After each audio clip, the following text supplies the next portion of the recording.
When one talks about Nigeria, of course, we talk about the banking sector as the biggest component of the indices there. So just in terms of 2012, what are we expecting out of that segment of the market?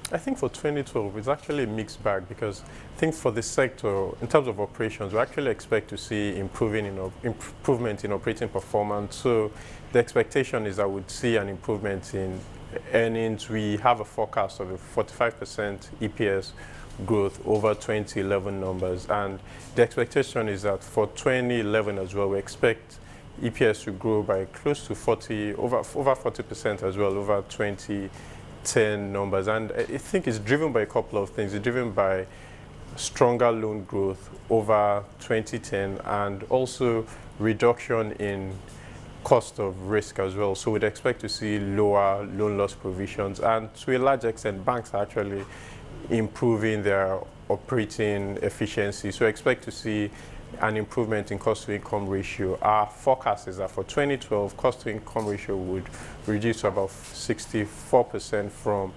73 in 2010 and a forecast of 70% in 2011. So the expectation is that on the operating performance side, we expect to see an improvement. However, if you look at net interest margins, we expect to see a squeeze in net interest margins, and it's really driven by higher interest rates. If you look at about the last 12 months, there's been an increase in the base rate, and we expect that to start filtering into operating performance of banks in 2012, and that would increase overall cost of funding for the sector and squeeze out margins. So we expect to see net interest margins drop to an average of 7% from an average of about 7.5% in 2011. And then also because of the M&A banks, we expect to see more competition, especially in the top corporate segment of the market. And so we expect to see banks like Access Bank that are much stronger now, Echo Bank that is much stronger as well, competing for more of the corporate business where the likes of First Bank, Zenith Bank, and even GT Bank have enjoyed in the past. So we expect to see a squeeze in margins in that segment as competition increases. But like I said, it's mixed. But I think overall we expect to see stronger performance from the sector. We expect to see ROE improve to about an average of 15%. From 10% in our expectation of 10% in 2011, and also coming from 7% average from 2010. And I think on an ROE perspective, we expect to see banks like GT Bank still come strong. Overall, we expect the tier 1 banks to still come strong. So GT Bank, our expectation is that 2012 ROEs will stand at about 26%. With Zenith Bank at about 18 and First Bank as well at close to about 18%. So we expect these banks to outperform while the likes of Fidelity will still come short at about 10%. Muyiwa, the point I was going to make is that, you are expecting a really impressive earnings growth here. You're expecting almost a doubling in the return on earnings, up to 15%. You're expecting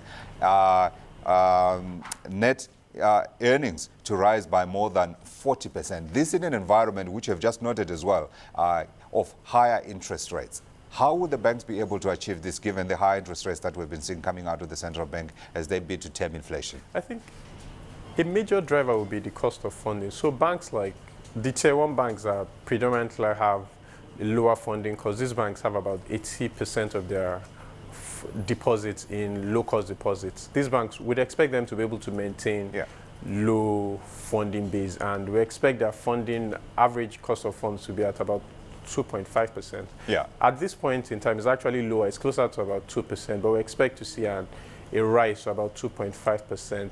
And also, speaking with the banks, it's also clear that there's a level to how much they can increase rates, their lending rates as well. So even though we expect to see some increase, we don't expect to see an aggressive hike because that would increase impairments as well. And so there's that. I think banks are trying to be measured in terms of how much they would increase their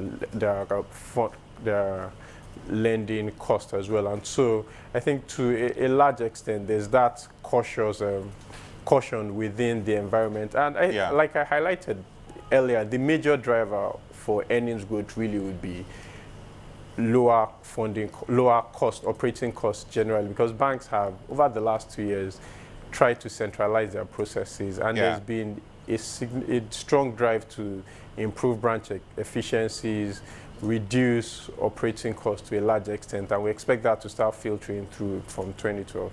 But I suppose your earnings focus must be based on the fact that you don't anticipate interest rates increasing beyond the level that we're seeing now. Are you making a call then on the central bank to say, on the central bank stance on interest rates, to say from here on we are unlikely to see major hikes in the interest rate base to higher levels than where we stand now?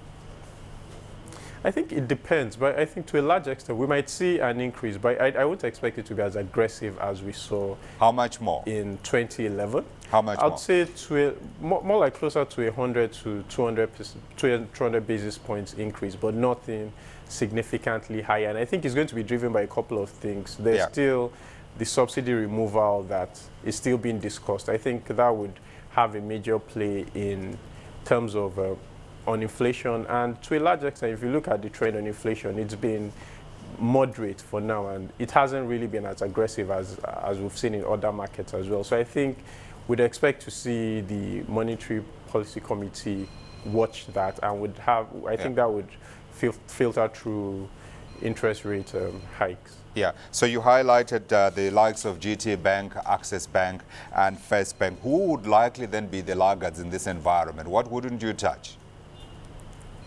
I think to a large extent, the smaller banks would be laggards. We'd see, I think the likes of Fidelity Bank will still struggle in this environment. And then we expect, UBA so far has been quite inefficient in its operations. And even though it's a tier 1 bank, but if you look at its net interest margins has been significantly weaker than that of its peers. Its average yield on assets as well has been quite weak. Operating efficiencies compared to its peers has been weak as well. So I think if the bank can't turn around its operating performance at this point in time, it might lag through 2012 as well. And that's what we've highlighted. I think that's the expectation at this point in time until we see strong moves from the bank to change and improve performance at this point.